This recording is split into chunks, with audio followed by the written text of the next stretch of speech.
Vamos fazer uma oração e aí a gente já começa então para valer aqui o nosso tempo.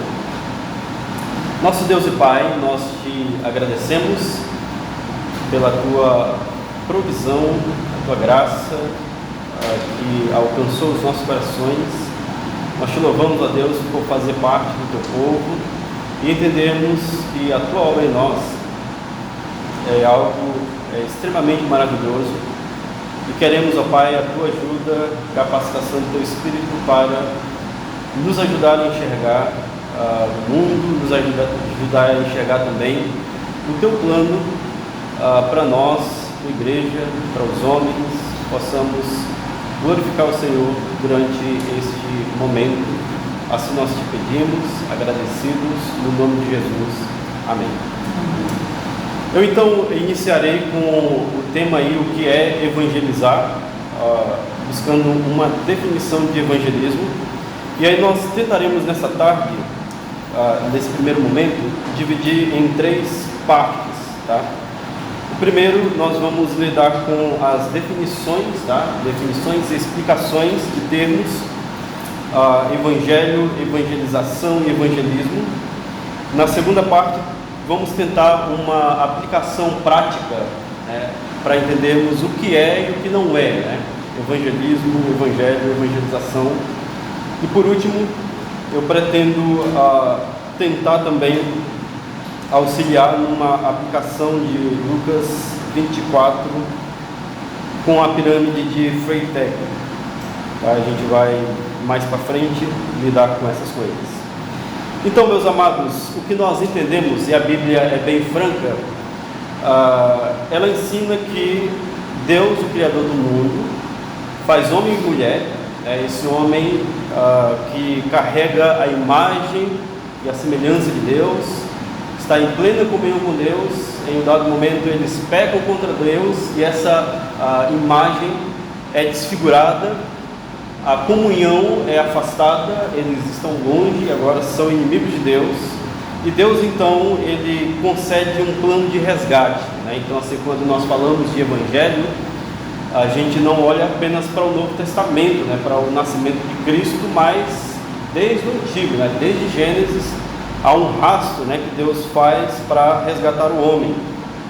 Então, por meio de Cristo, quando cremos, nós entendemos que somos restaurados por Deus, né, temos a imagem também restaurada, a comunhão, conseguimos, né, por meio de Cristo, retornamos então para com o nosso Deus.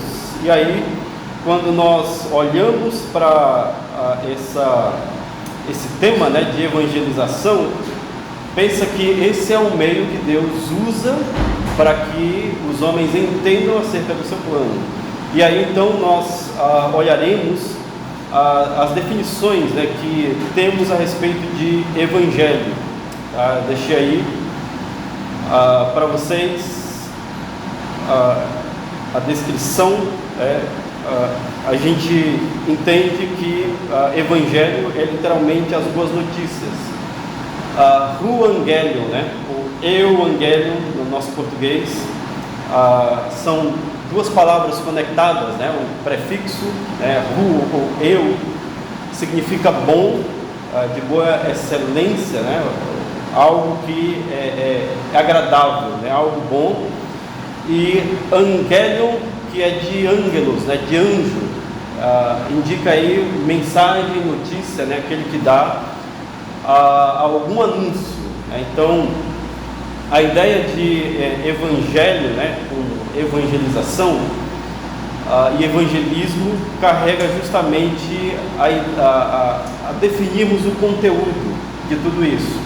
Então, se é uma boa mensagem, se é uma boa notícia, nós olhamos também o oposto, né, que tem uma situação má, que nós precisamos entender para que isso se torne boa notícia para nós. Então, definindo literalmente, né, o evangelho é justamente o que você sabe e aprendemos, é a boa notícia, é a boa mensagem, que Deus resgata pecadores, que Deus concede comunhão por meio do seu Filho a todos aqueles que creem. tá? Tenta lembrar, né? A gente está dando uma definição mais da língua grega. A ideia de eu, né? Na nossa língua também tem uma conexão com algo bom. Deixa eu ver aqui uma palavra. Eutanásia. Vocês sabem, a eutanásia, o significado literal é boa morte. A gente entende que não é uma boa morte, mas a gente suaviza com um significado mais brando. Mas a ideia é que a pessoa ela descanse, morre bem, né? Para de sofrer. Então a ideia, né, desse prefixo, né, do ou eu, ela está muito na nossa língua. E aí quando nós olhamos, né, para o que significa evangelho, de uma forma prática seria isso, uma notícia boa, um anúncio que nós vamos nos alegrar com ele. Geralmente nas escrituras, eu separei aqui alguns versículos. Esse de Marcos aparece como um substantivo, o princípio do evangelho, ou a boa notícia de Jesus Cristo, Filho de Deus.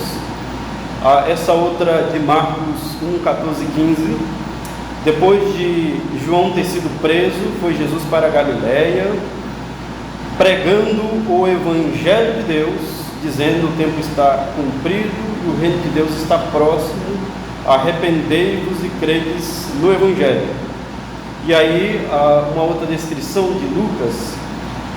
Lucas ele usa o termo agora como um verbo, né? Uma ação. O anjo, porém, lhes disse: não temais, eis que vos trago boa nova, o evangelho, bom anúncio, né? Boa nova de grande alegria, que vos será para todo o povo. Que hoje vos nasceu na cidade de Davi o Salvador, que é Cristo o Senhor. Então, assim, nas leituras do Evangelho, nós encontramos essas palavras. Na Bíblia, né, como um todo, esse termo ele vai estar bem descrito. Historicamente, a palavra ela é usada, melhor dizendo, em outros contextos, né? Por exemplo, os antigos gregos usavam para falar o que acontecia nos campos de batalha. Então, por meio de um mensageiro que vinha a pé, ou de barco, vinha a cavalo, ele retornava e contava para a cidade o que estava, ou o que ocorreu, né, durante a guerra. Roma também incorpora na adoração ao imperador, e geralmente a mensagem estava associada também com um anúncio que era feito. O filho do imperador nasceu, e aí todo o povo então entendia através da mensagem, através de um anúncio. Tenta conectar isso que a mensagem, anúncio, né, saber acerca de notícias é algo que todos nós estamos envolvidos. Então, assim, quando você abre, que é mais prático hoje, né, a internet, e você quer saber, sei lá, se o seu time perdeu, você vai direto na página do seu time e vai estar o resultado, né? Se você quer saber de alguma notícia acerca da cidade, tem páginas específicas, né, ou programas específicas para que vai te auxiliar para te dar alguma notícia acerca da cidade. E isso era algo antigo, né? Então, assim, os reinos usavam, e no cristianismo o uso também chegou. O que nós temos no sentido histórico do uso da palavra é que o Senhor Jesus Cristo ele usa essa palavra, mas assim, ele não é o inventor, né? Já era uma palavra antiga, né? Por exemplo, Isaías 52:7, o próprio profeta usa, né, essa mesma palavra. Isaías 61, os versos 1 e 2, esse texto a gente vai ler logo a seguir. É também um outro uso, né, do profeta muito antes de Jesus, né? Nos tempos de Davi também esse termo era usado, né, uma boa notícia ou uma boa nova. Então, principalmente o meu foco é no Novo Testamento. 72 vezes essa aparição da palavra ocorre, como Evangelho ou Boas Novas. Então, assim, quando você lê no Novo Testamento, Boa Nova, Boa Notícia ou Evangelho é a mesma palavra. 54 vezes estão nas cartas paulinas, né? Então, um dos textos que o pastor João leu é de Paulo, justamente carrega a ideia do termo, né, de evangelização. Prosseguindo para a nossa definição, como nós definiríamos evangelho, né, de uma forma bíblica? No capítulo 15 de 1 aos Coríntios, eu gostaria que você abrisse lá, 1 aos Coríntios capítulo 15, eu só deixei diretamente ali a definição, mas o apóstolo Paulo, ele usa o termo para ajudar os coríntios numa exortação com respeito à ressurreição. E aí nós enxergamos a conexão aqui para definirmos bem o Evangelho. 1 Coríntios 15 e o verso 1. Também vos notifico, irmãos, o Evangelho que já vos tenho anunciado, o qual também recebestes, e no qual também permaneceis, pelo qual também sois salvos, se o retiverdes, tal como vou-lo tenho anunciado, se não é que crestes em vão. Porque primeiramente vos entreguei o que também recebi. E aí essa é a definição, né? 2 pontos. O Cristo morreu por nossos pecados, segundo as Escrituras, e que foi sepultado e que ressuscitou ao terceiro dia, segundo as Escrituras. Na exortação de Paulo aos Coríntios, carrega justamente isso. Uma mensagem foi dada, eles são salvos se perseverarem naquela mensagem, né? E que mensagem é essa? É justamente essa definição que vocês estão na sua frente olhando, né? Os versos 3 e 4. Evangelho é Cristo morreu pelos nossos pecados e ressuscitou pelos nossos pecados, segundo as Escrituras, né? Então envolve a vida de Cristo, a sua obra como nosso substituto. Alguém diz que a ideia, né, do Evangelho seria da seguinte forma: Cristo morreu é história, tá? É um fator histórico, e aí se estuda a respeito disso, se prega, se produz material, isso é história. Agora, quando se diz Cristo morreu pelos nossos pecados, ou Ele morreu pelos meus pecados, aqui é teologia, aqui é algo mais prático, é algo que me atinge, então seria essa a ideia da evangelização. Eu não consigo desconectar a morte e a ressurreição de Jesus, eu não consigo separar isso e pertencer a Deus, né, ser um salvo por Deus. Então, assim, não existe cristianismo sem a morte, o sepultamento, né, e a ressurreição do Senhor Jesus Cristo. Então, o Evangelho é justamente isso. Ele lida com um problema que todos nós temos, causado pelo pecado. Nós estamos separados, perdidos, sem solução, e aí vem a boa notícia, né? Qual é a boa notícia? Cristo morreu pelos nossos pecados, né? Então Deus envia seu Filho como resgate, e podemos então nos aproximar, ter comunhão com esse Deus. Então a mensagem do Evangelho é que Deus perdoa pecados, Deus dá libertação e dá esperança, né, eterna ao pecador. Então a gente passa num primeiro ponto, né, nesse termo, e entramos então para a questão da evangelização. Então o que eu estou tentando nessa tarde é pelo menos olhar de um modo teórico, para não confundirmos nos termos evangelho, evangelismo e evangelização. Evangelização é o ato de evangelizar, é diretamente ligado com a ação, né? Então diz respeito aí uma comunicação que nós fazemos com os homens, com aqueles que estão perdidos. Então a ação do evangelho visa então levar Jesus, que é a provisão para todo homem. Tá sem? A pergunta? A gente vai entrar no segundo termo daqui a pouco, tá? Já respondo essa daí. Então, a provisão para o homem que está perdido, né? Então ele pode ser achado por Deus, né? Por meio do Senhor Jesus Cristo. Então, a evangelização entende então como um ato, né? Algo que você vai fazer. Então precisa falar. Ele é mudo.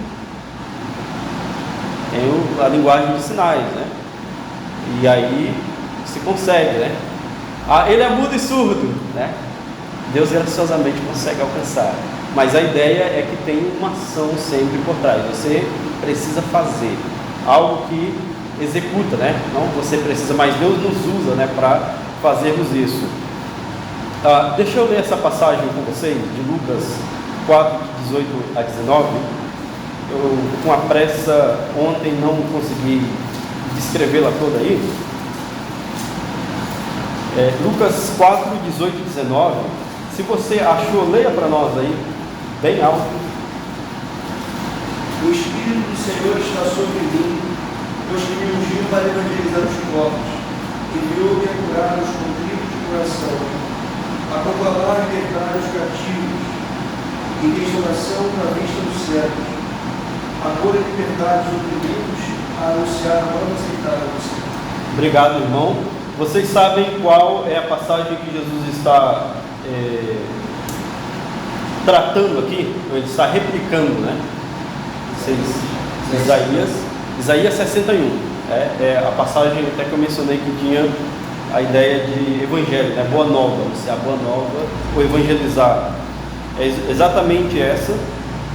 Jesus ele vai para Nazaré. No momento na sinagoga ele lê essa passagem de Isaías, né? Exatamente 61, versos 1 e 2, mas ele só lê uma parte, e essa primeira parte ela tem uma conexão com o ano do jubileu, de Levítico 25. Eu sei que os irmãos estão estudando Levítico 25, não sei se o pastor João chegou, justamente essa conexão. O ano do jubileu é literalmente o ano do perdão, então assim, terra, posses, e aqueles que estavam em escravidão, eles poderiam ser libertados durante aquele momento. No sistema levítico, você podia fazer um arrendamento de terra, uma espécie de empréstimo. Você criava gado, criava sua família, e quando dava 50 anos, você devolvia para o dono original. Se você tinha uma dívida impagável, você se tornaria uma espécie de escravo, para aquela pessoa até quitar a dívida, e no ano 50 você era livre.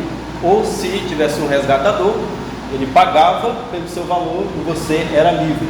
Era uma espécie de cadeia, antiga, mas ela acaba sendo mais, eu vou assim dizer, mais suave do que o sistema penitenciário nosso hoje.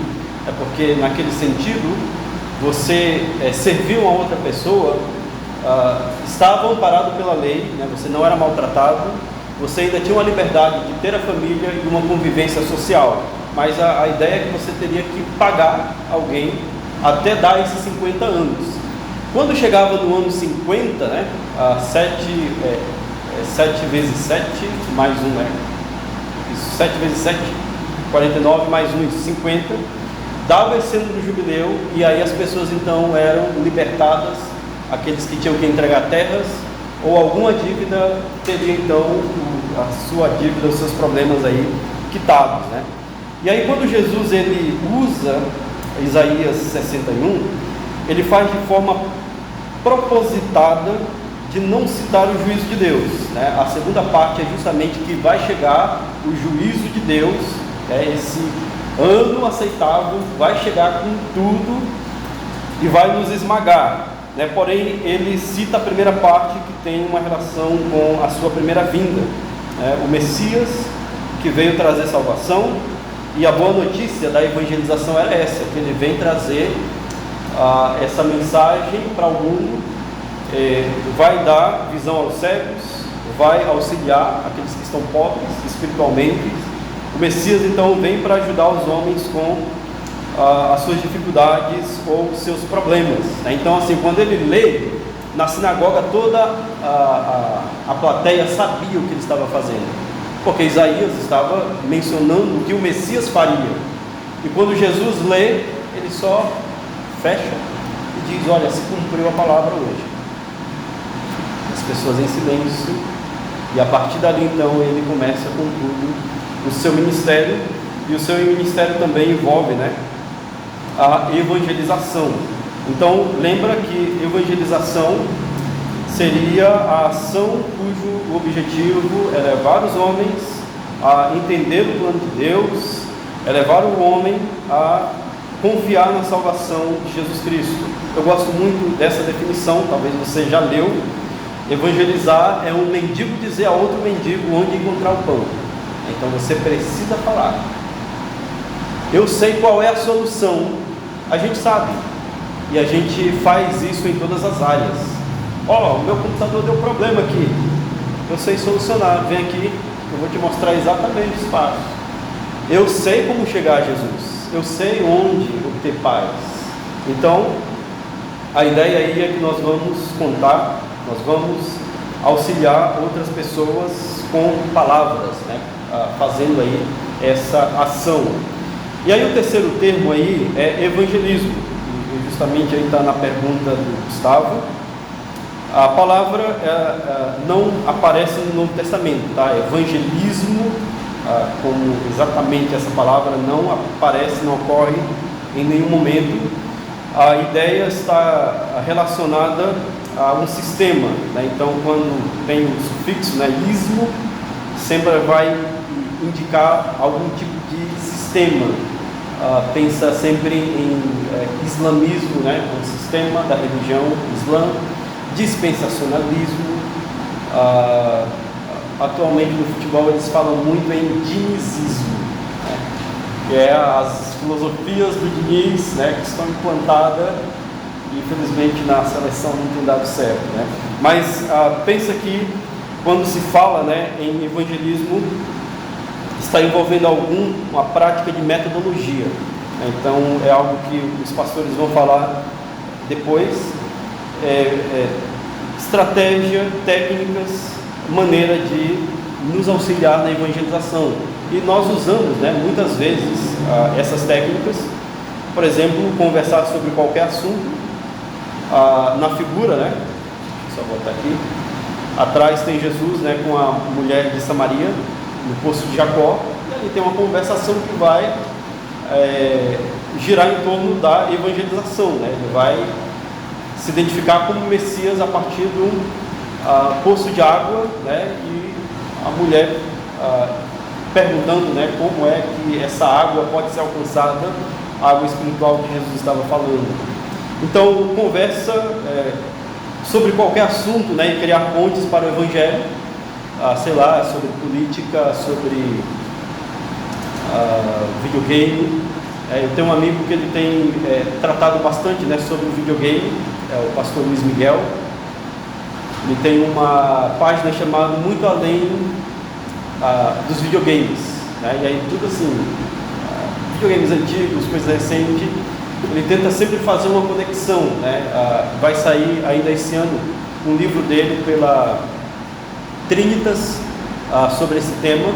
Então é um meio que ele tem usado, tem entrado em escolas, né, para falar a respeito do evangelho, tendo o videogame como uma ferramenta. Entregar folhetos, pregação ao ar livre, jogar futebol, né, os jogos de mesa, e conectar essas coisas com o evangelho, tomar um café da tarde, né, para uma conversa, estudo bíblico na escola, em casa, na igreja. Então esses daí são exemplos de estratégias. E aí você percebe que nesses meios, né, você vai utilizar para chegar a uma conexão aí do evangelho aos perdidos. Então esses recursos eles são usados, mas lembra sempre que a nossa confiança não são nos recursos, né? Então o mensageiro, o homem, né, ou a mulher que Deus vai usar, deve ter a capacitação espiritual e usar os recursos disponíveis, né, no contexto também da cultura, né, onde você está, onde você mora, para comunicar essa mensagem. O objetivo é que a mensagem, o conteúdo, chegue à pessoa ou ao perdido. Então, assim, não confie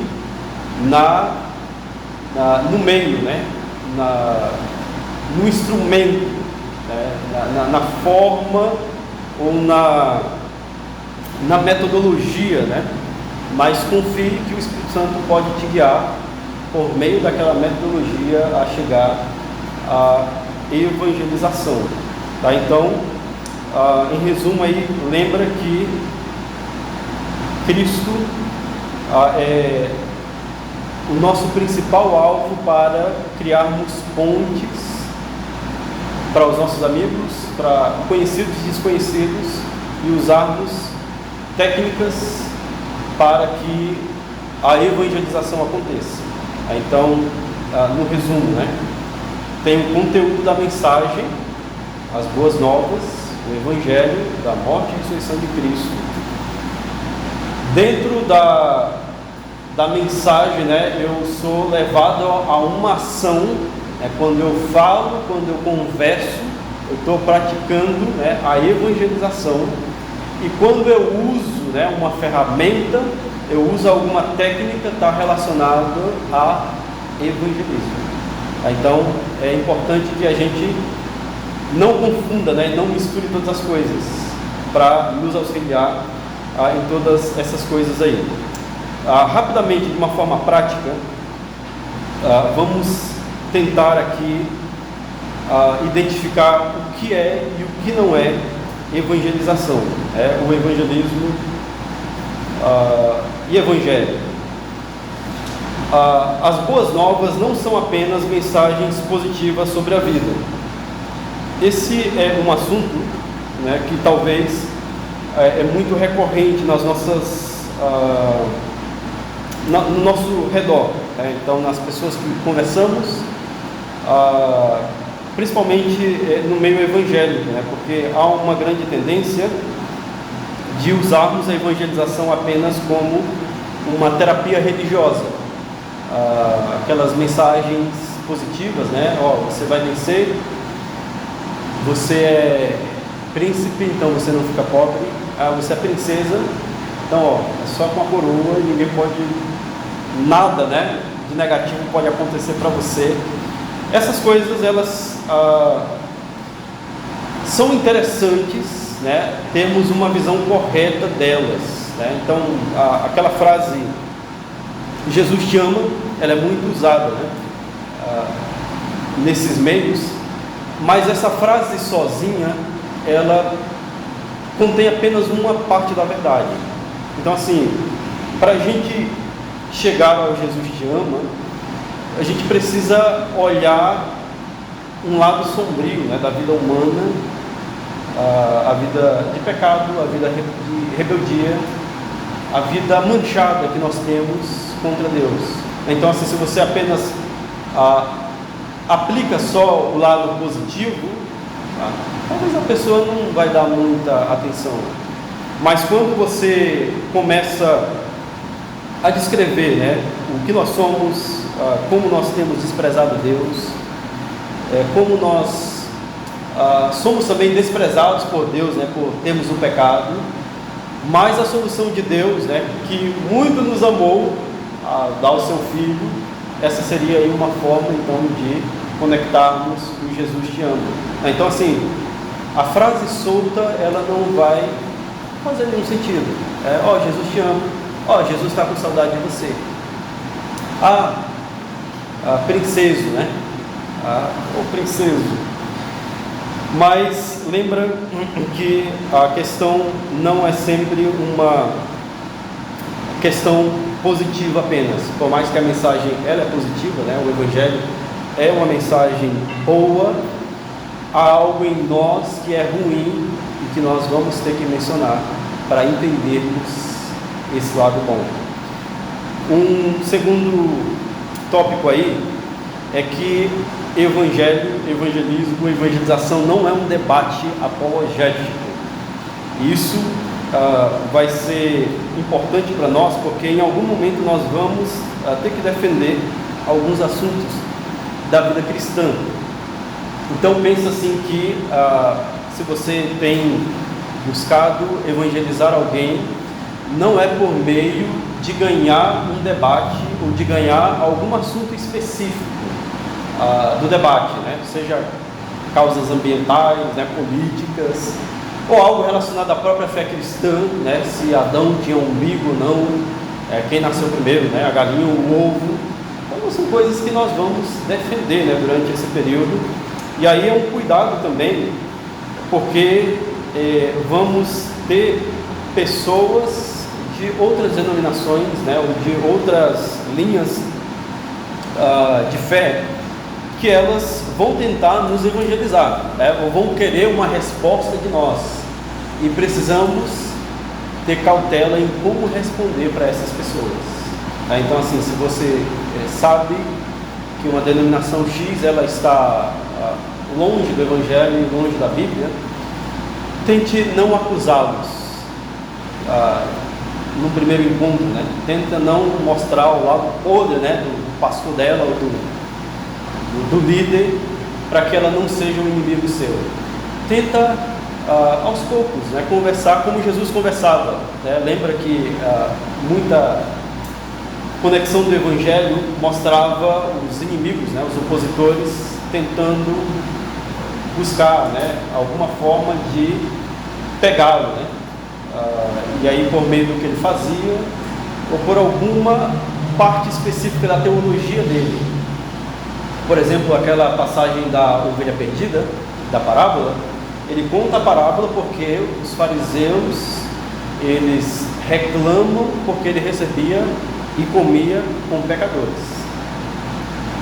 Então assim, os pecadores são todas as pessoas ruins da sociedade, ladrão, homens maus, né? Homens que tinham seus pecados à mostra.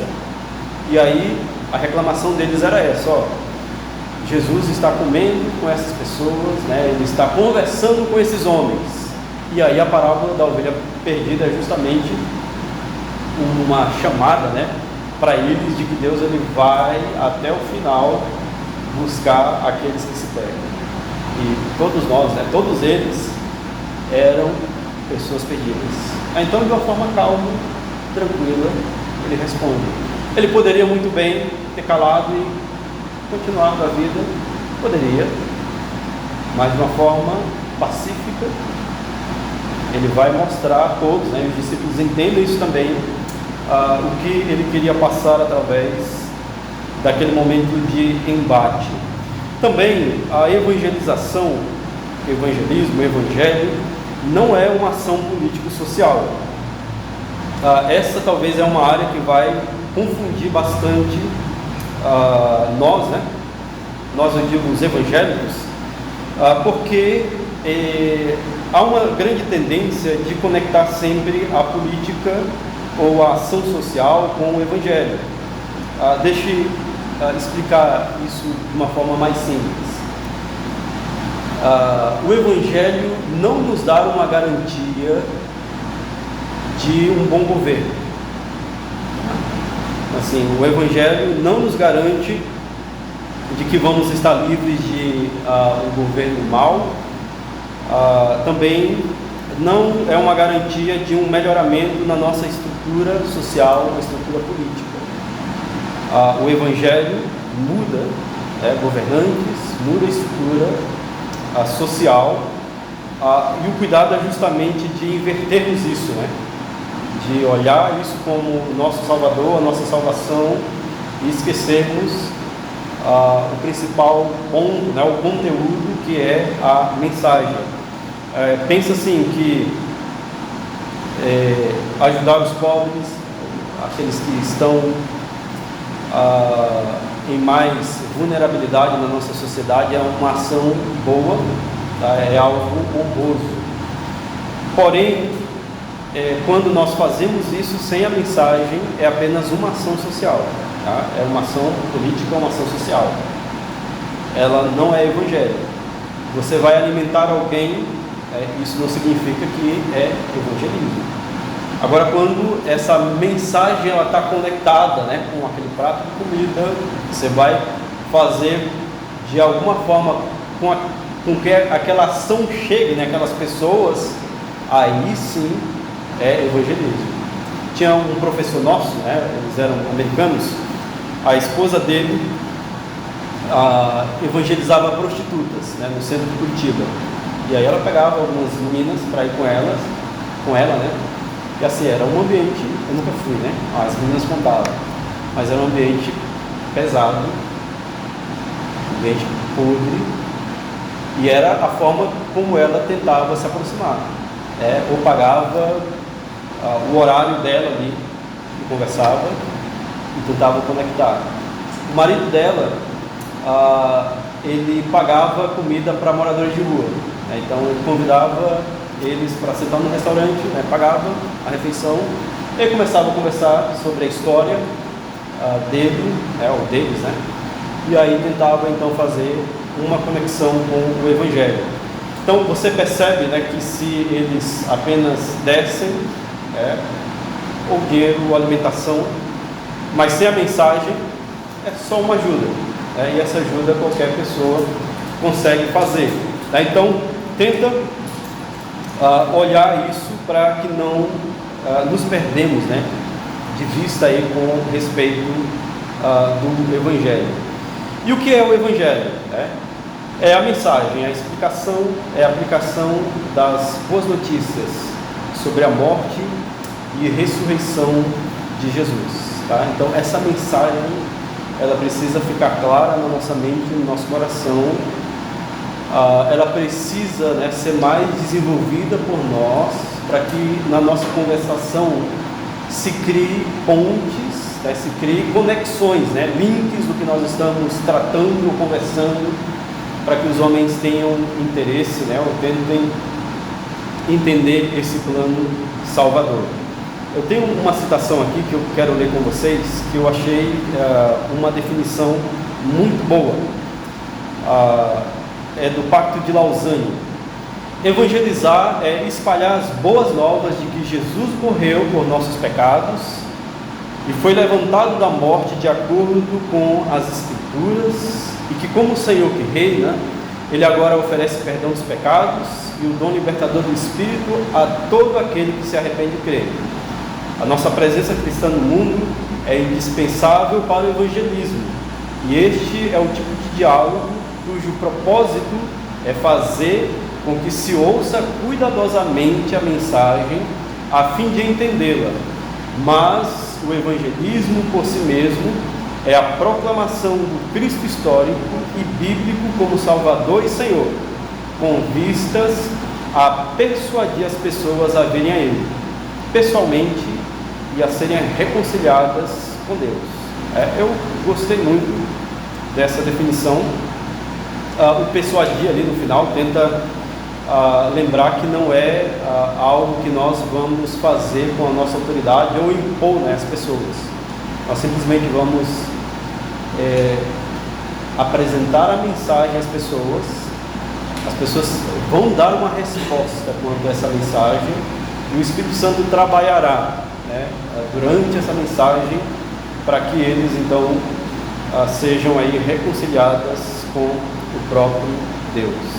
Então nós passamos na definição, né, olhamos pelo menos de uma forma prática para entender o que pode ser ou não evangelismo, evangelho ou evangelização.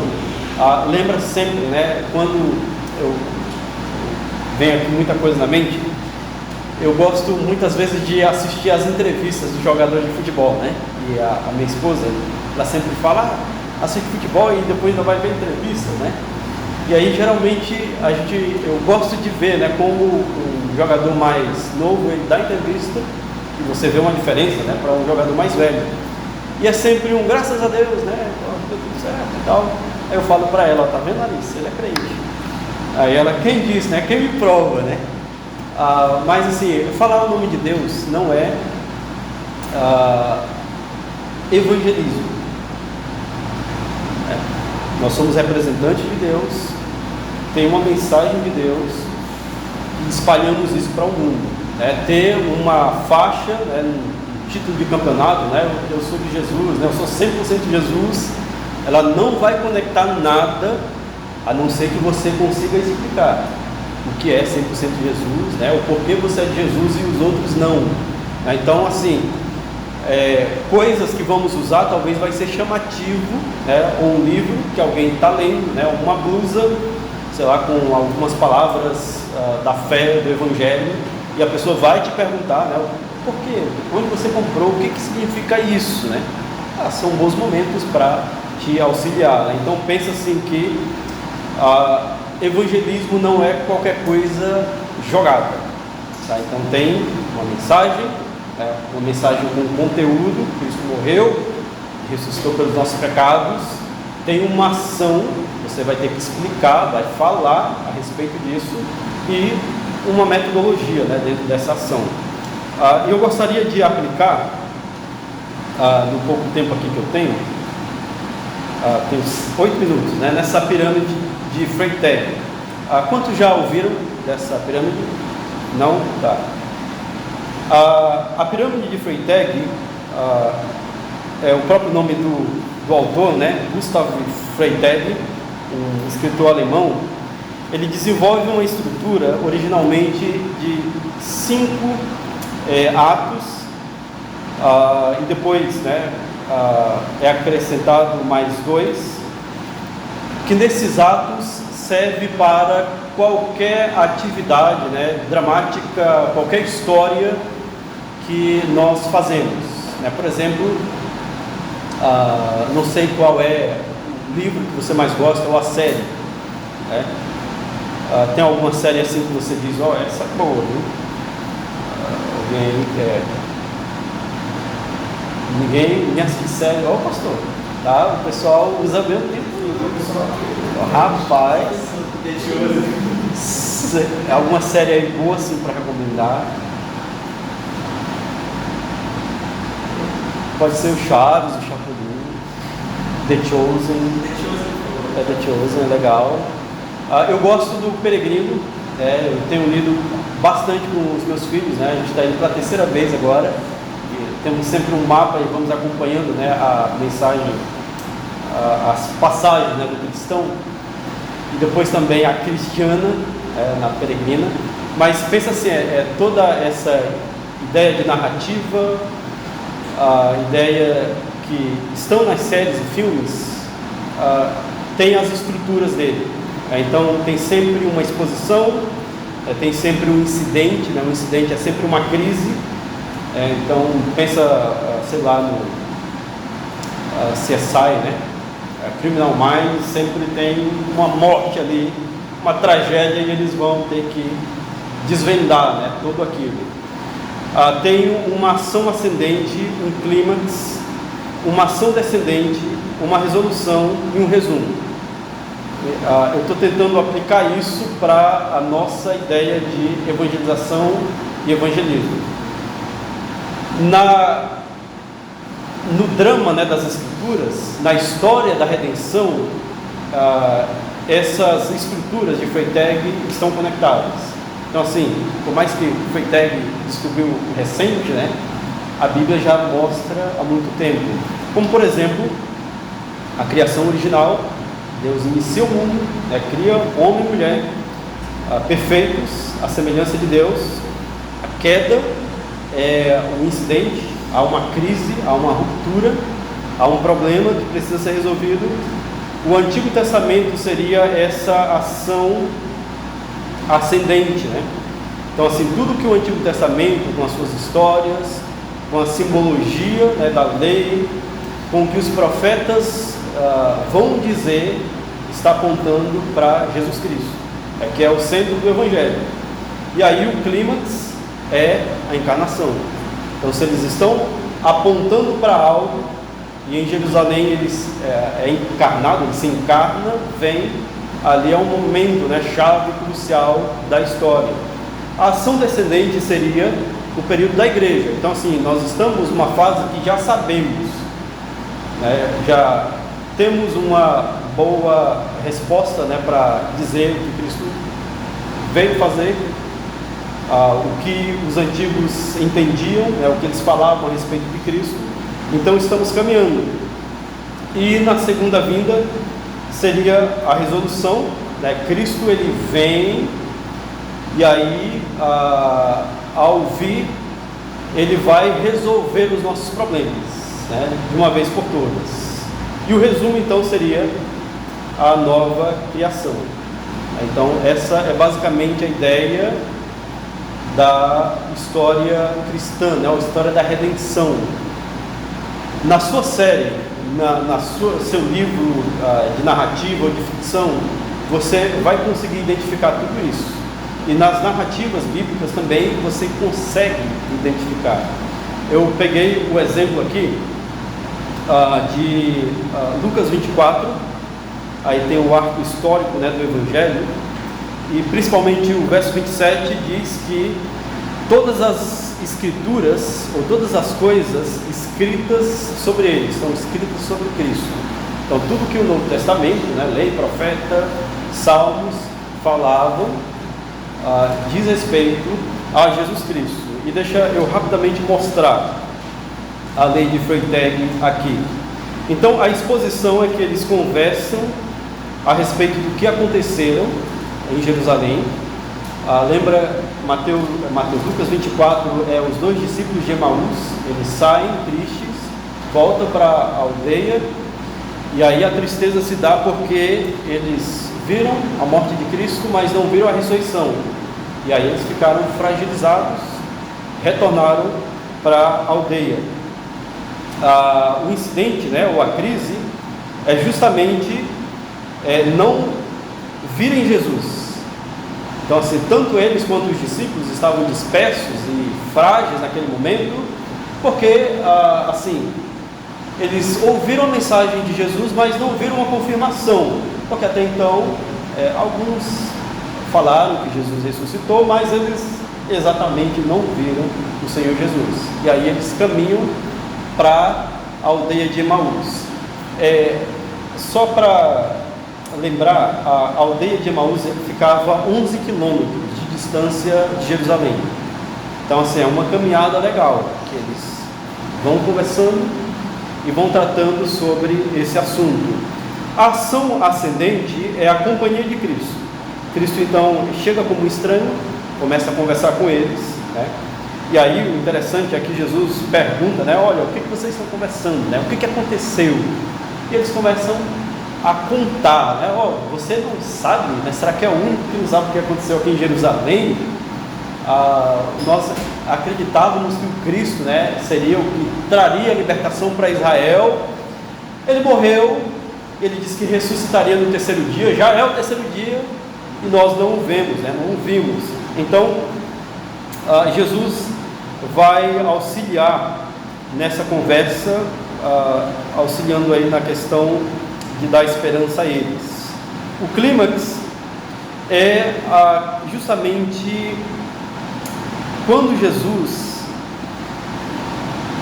se apresenta a eles. Então pensa assim, a comida, Jesus na casa daqueles homens, é um momento chave. Eles têm a explicação sobre a lei, que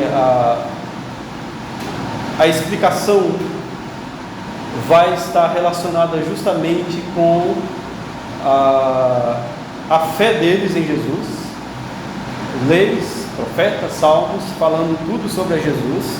E aí então a presença de Jesus, né, seria o clímax.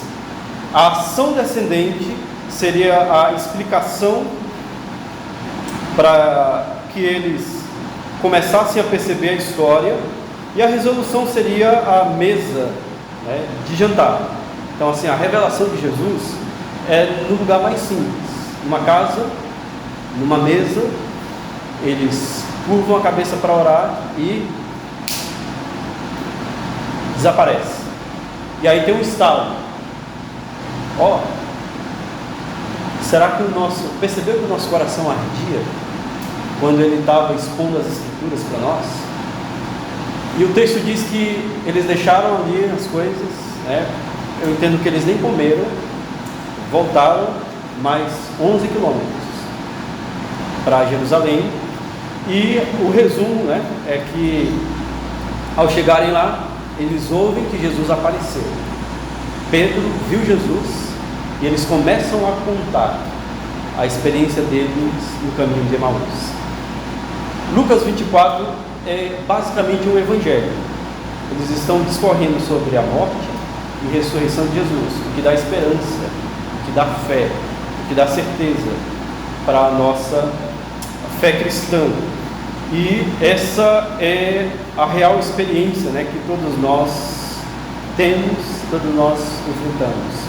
Então, percebe que para conectar o Evangelho, precisamos usar recursos, precisamos mostrar de uma forma em que cada contexto, né, se entenda essa maneira de entender o Evangelho. Então, para resumir, e o meu tempo esgotou, 50 minutos cravados, tá? Lembra principalmente que na grande comissão, o objetivo dela é sempre fazer discípulos, né? E fazer discípulos tem uma relação com pregar o Evangelho, auxiliar aqueles que creem no Evangelho e começam uma vida de discipulado com Jesus.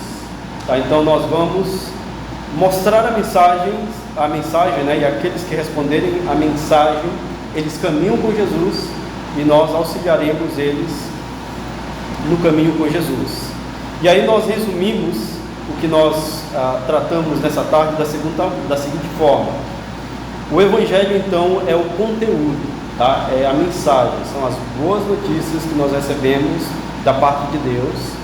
Se você ou se uma pessoa não entende a mensagem, ela vai fazer evangelismo mal, né? Ela vai errar, ou vai confundir o evangelismo. A evangelização é falar, então você precisa conversar, tem que pregar, se você é pregador, tem que mostrar, tem que ensinar. Se você fala em línguas, né, de sinais, né, língua dos surdos, você tem que comunicar onde você esteja, né, onde você estiver. E também, por último, né, o evangelismo é o que dá a evangelização, as condições para usar meios para ou a fim de ajudar as pessoas a entenderem a salvação de Cristo. Então, evangelho, conteúdo, a mensagem. Evangelizar é a ação, você vai falar, você vai conversar. E o evangelismo, você utilizará de métodos, ferramentas para que essa mensagem chegue aos pecadores. Eu espero que tenha te auxiliado nessa tarde. E eu gostaria de dar 3 sugestões, né, para nós finalizarmos aqui. Se tiver dúvidas, né, ou alguma pergunta, pode escrever e aí no final a gente tentar responder, né, as minhas, os pastores também, que serão mais fáceis para a gente, né, responder. Sugestão: sirva na igreja local. Então, a melhor maneira de crescer na evangelização é você servindo na igreja local. Como? Pergunta para o pastor se tem alguém para você discipular, alguém fazer você fazer estudo bíblico com alguém. Peça ferramentas para ele. Sei lá, quando ele e a esposa, né, ou algum irmão for fazer uma visita, pede para ir também e veja como funciona. Se tiver algum evento, né, em alguma região, o pastor Mateus ele tem tido com os irmãos, acho que ele vai contar a experiência, né, daqui a pouco. Pastor Mateus, eu gostaria de saber como é que é isso. É uma boa maneira de ver como isso funciona. Leia livros da biblioteca do seu pastor, mas devolva, né, os livros do seu pastor. Tenta aí desenvolver mais nesse assunto tente pegar boas ferramentas, eu sei que eles têm e podem te auxiliar. E tem esse site, né, que eu descobri essa semana, que é a CV Global, Christian Vision, né, no Brasil. É um site gratuito relacionado à evangelização. Então, assim, tem alguns cursos, tem vídeos, né, tem materiais que você pode buscar deles e repassar. E aí funciona justamente como uma rede, né? Uma pessoa que tem interesse naquilo, escreve o formulário e eles conectam com a igreja ou um pastor local mais próximo para que possam fazer um link, né? Para auxiliar com aconselhamento ou ajudar na evangelização dessas pessoas. Vocês podem pegar depois o material, a gente pode repassar, mas agradeço pelo tempo que tivemos nesse momento.